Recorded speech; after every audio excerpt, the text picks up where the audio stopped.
Terima kasih Syanizam di Angkasa Puri. Assalamualaikum dan salam sehati sejiwa. Pelantikan Datuk Amar Abang Johari Tun Openg sebagai Ketua Menteri Sarawak yang baharu akan terus membawa kestabilan politik dan pembangunan ekonomi kepada Kerajaan Negeri Sarawak. Ketua Menteri Datuk Seri Panglima Musa Haji Aman yang mengucapkan tahniah atas pelantikan tersebut turut yakin Datuk Amar Abang Johari dapat membawa Sarawak ke landasan yang betul. Beliau menyatakan demikian dalam kenyataan media di Kota Kinabalu selepas Datuk Amar Abang Johari mengangkat sumpah sebagai Ketua Menteri Sarawak ke-6 menggantikan Allahyarham Tan Sri Adnan Satim yang meninggal dunia Rabu lepas. Datuk Musa yang juga Menteri Kewangan berkata Sarawak bukan sahaja jiran terdekat, malah seperti sebuah keluarga. Sehubungan itu, beliau berharap dapat bekerjasama rapat dengan Ketua Menteri Sarawak tersebut dan menjalin usahasama antara kerajaan demi manfaat bersama-sama. Prestasi pembekalan elektrik di daerah Sandakan bertambah baik berdasarkan pengurangan indeks durasi purata gangguan SAIDI sejak 2 tahun lepas. Menteri Tenaga Teknologi Hijau dan Air Datuk Seri Panglima Dr. Maximus Ongkili berkata, pencapaian SAIDI pada 2015 sebanyak 379 minit menurun kepada 311 minit tahun lepas. Penurunan 68 minit SAIDI itu merupakan petanda bahawa bekalan elektrik di kawasan Sandakan bertambah baik. Bagaimanapun masih ada 311 minit SAIDI perlu dikurangkan pada masa akan datang. Beliau bercakap demikian kepada pemberita selepas lawatan di Pasar Karamunting, Sandakan. Dalam perkembangan sama, Datuk Maximus menyatakan kementeriannya memberi indeks prestasi utama KPI SAIDI bekalan elektrik di Sabah ke tahap 150 minit dalam 3 tahun lagi kepada Sabah Electricity Sendirian Berhad SESB. Tahun ini, kementeriannya memberi KPI kepada SESB untuk menurunkan SAIDI bekalan elektrik di Sabah ke tahap 250 minit. Beliau yakin ia mampu dicapai disebabkan pelaksanaan pembangunan untuk bekalan elektrik di Sabah pada tahun ini, termasuk pembinaan pencawang baharu dan penggantian wayar kepada kabel. Sementara itu, Datuk Maximus yakin Parti Bersatu Sabah PBS di bawah kepimpinan baharu akan meneruskan agenda terdahulu dalam perjuangan parti yang dilaksanakan oleh mantan Presiden Tan Sri Joseph Pairin Kitingak. Menurut Datuk Maximus, ia demi memastikan kedudukan rakyat terus bertambah baik sama ada dalam aspek keselamatan negeri dan keperluan asas ekonomi rakyat. Menerusi aspek keselamatan negeri, perjuangan parti berkenaan adalah mengurangkan pendatang asing tanpa izin parti dengan memastikan sindiket pemalsuan kad pengenalan dapat dibenteras sepenuhnya. Tidak ada parti macam ini seperti dan asasnya adalah perpaduan rakyat dan melindungi hak-hak dan kepentingan negeri Sabah dalam persekutuan Malaysia. Itulah perkara Malaysia, perjanjian Malaysia 63 terus menjadi core struggle bagi parti semenjak parti ini ditubuhkan. Beliau yakin menerusi sokongan rakyat, PBS mampu meneruskan pelaksanaan kemajuan yang lebih matang melalui Kerajaan Barisan Nasional. Dalam masa sama, beliau turut menzahirkan terima kasih kepada kepimpinan Persekutuan dan Negeri yang sentiasa terbuka menerima cadangan daripada ahli-ahli parti PBS. Pembukaan Co-op Bank Persatuan Malaysia Berhad Co-op Bank Persatuan Cawangan Kota Kinabalu diyakini akan merancangkan lagi aktiviti kewangan dan perbankan serta menyokong aktiviti-aktiviti perniagaan dan komersial sektor koperasi di Sabah. Ini kerana Co-op Bank Persatuan yang merupakan bank koperasi kedua di negara ini selepas Bank Rakyat memfokus usaha membangunkan sektor koperasi di negara ini. Timbalan Ketua Menteri Datuk Seri Panglima Haji Yahya Hussein berharap Co-op Bank Persatuan dapat membantu kerajaan membangunkan negeri ini menerusi peluang pekerjaan serta perkhidmatan keuangan kepada rakyat bagi meningkatkan lagi taraf sosioekonomi dengan wujudnya peluang-peluang baharu dalam perniagaan dan pelaburan. Saya bagi pihak kerajaan negeri Sabah welcoming this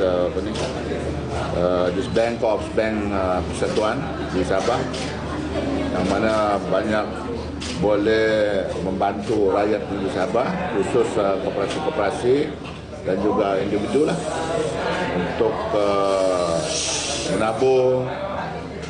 Bagi koperasi dia boleh buat pinjaman dan memajukan lagi lah koperasi masing-masing.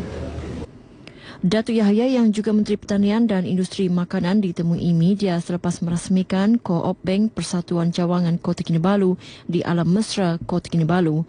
Sehubungan itu, beliau menggesa para kooperator di seluruh Sabah memberi sokongan kepada Co-op Bank Persatuan dengan menjadi anggota dan melanggan produk serta perkhidmatan yang ditawarkan. Dalam majlis ini, Datuk Yahya menyampaikan cek bernilai RM3,000 sumbangan tanggungjawab sosial korporat CSR bank berkenaan kepada Madrasah Tahfiz Al-Quran Al-Mubarak, Masjid Bandaraya Kota Kinabalu. Dalam perkembangan sama, pengerusi Co-op Bank Persatuan, Datuk Haji Yusra Sabar memberitahu Sabah merupakan lokasi ke-20 pembukaan cawangan bank berkenaan yang mula beroperasi pada September tahun lepas.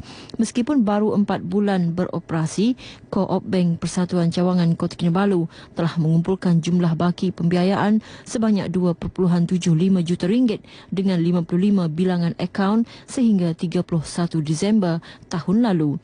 Co-op Bank Persatuan diiktiraf sebagai bank koperasi pada September 2014 dan dikawal Selia Suruhanjaya Koperasi Malaysia SKM serta Bank Negara Malaysia BNM.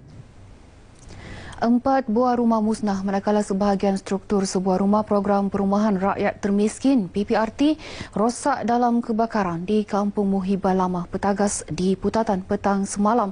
Turut musnah dalam kebakaran kira-kira pukul 2.30 petang itu ialah 3 buah kenderaan. Menurut Ketua Balai Bomba dan Penyelamat Pinampang, Muhammad Akramin Sakirun, pihaknya menerima panggilan kecemasan pada pukul 2.31 petang dan 4 jentera bersama 33 anggota tiba di lokasi kejadian 10 minit kemudian. Api berjaya dikawal kira-kira 15 minit kemudian. Kita dapati api pun sudah marak, dan untuk makluman, untuk panggilan pertama tadi, saya sendiri berada di balai, di bilik kawalan, dan kita terima laporan bahawa kebakaran hanya kebakaran lalang. Dan kita terima panggilan kedua mengatakan bahawa adalah panggilan rumah lah. Muhammad Akramin ditemui media selepas selesai operasi memadam kebakaran di Kampung Muhibah Lama Petagas di Putatan. Bagaimanapun tiada kemalangan jiwa dilaporkan dan punca kebakaran serta anggaran kerugian masih dalam siasatan. Operasi kali ini melibatkan 40 anggota dan pegawai bomba dari Balai Bomba Kota Kinabalu serta Pinampang, termasuk 7 anggota dan pegawai dari Bomba Tentera Lokawi. Sementara itu, pemilik rumah serta saksi yang ditemui berharap agar ahli keluarga serta penduduk terlibat tabah dan cekal menghadapi musibah berkenaan. Mula-mula kami di dalam rumah, tiba-tiba kami keluar, kami tengok ada asap. Dari mana asap ini? Tengok dari sebelah. Paling keluarlah, mau selamat diri, tidak sampat. Waktu kebakaran tu, saya kerjalah. Saya dapat terima panggilan pukul 2.15 oleh isteri saya lah. Dia beritahu ada kebakaran. Dia call saya pun sampai nangis-nangis. Saya beritahu lah, jangan panik, sabarlah, apa yang perlu dibuat. Tapi dia masih nangis. Sebila aku sampai di sini, aku nampak dah lebih daripada separuh rumah terbakar lah. Saya dihubungi oleh saya punya kakak lah, mengatakan ada kebakaran di sebelah rumah. Jarak rumah dengan lokasi kebakaran dalam 10 meter saja. Masa itu datang memang api memang sudah kuat. Mengikut statistik, Bomba Pinampang merekodkan kira-kira 426 kes kebakaran melibatkan kos kerugian RM2.7 juta sepanjang tahun lalu sekitar Pinampang dan Putatan.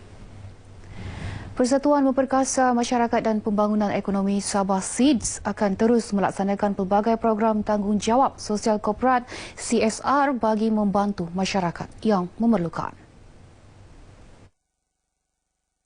Presidennya Dato' Badir Zaman F. Rahman berkata, usaha tersebut bagi membolehkan masyarakat seumpama tidak terpinggir sekaligus menikmati kehidupan seperti masyarakat lain. Beliau ditemui dalam sambutan sama-sama kongsi facai di Bangunan Persatuan bagi Orang-Orang Pekak Sabah SSD di Kota Kinabalu. Menurutnya, sambutan dengan kerjasama Persatuan Cina Muslim Malaysia Cawangan Sabah MAKMA dan Pertubuhan Belia Bersatu Malaysia Sabah buat julung kalinya ini bagi menceriakan golongan bermasalah pendengaran sempena sambutan Tahun Baharu Cina. Sementara itu, Guru Besar Pusat Pendidikan SSD Regina Wong yang menyambut baik program berkenaan yakin program ini berupaya memberi kesedaran kepada masyarakat mengenai kepentingan pendidikan awal bagi golongan yang bermasalah pendengaran. Kami harap ibu bapa kalau ada anak-anak yang sudah diketahui yang bahawa mereka ada masalah pendengaran itu kita hantarlah ke Persatuan bagi Orang Pekak Sabah untuk mendapat program yang tertentu, terutama sekali umur dari 2 hingga 6 tahun. Sementara itu, kanak-kanak yang bermasalah pendengaran di pusat berkenaan amat gembira dengan sambutan tersebut. SSD Kota Kinabalu mempunyai 20 pelajar dan 4 guru yang melaksanakan pelbagai program berkaitan pembangunan golongan terbabit. Festival Seni Guzeng Malaysia ketiga 2017 akan diadakan pada 2 hingga 4 Februari depan di Sandakan. Presiden Persatuan Alat-Alat Muzik Tradisional Malaysia MTMIA, Alan Lam berkata objektif utama festival tersebut adalah untuk meningkatkan pertukaran pengetahuan akademik dalam bentuk seminar, konsert dan pertandingan.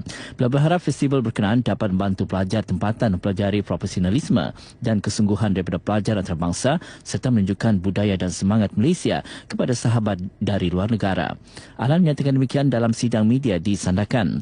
Antara pemain muzik Guzeng terkenal yang akan turut serta ialah Yin Kwan, Leong Yibin, Lee Ming, Lorita Tam dan Alan Lam.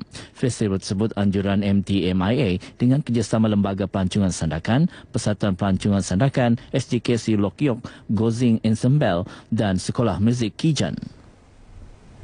Seterusnya kita ikuti acara-acara yang akan diadakan di Sabah hari ini.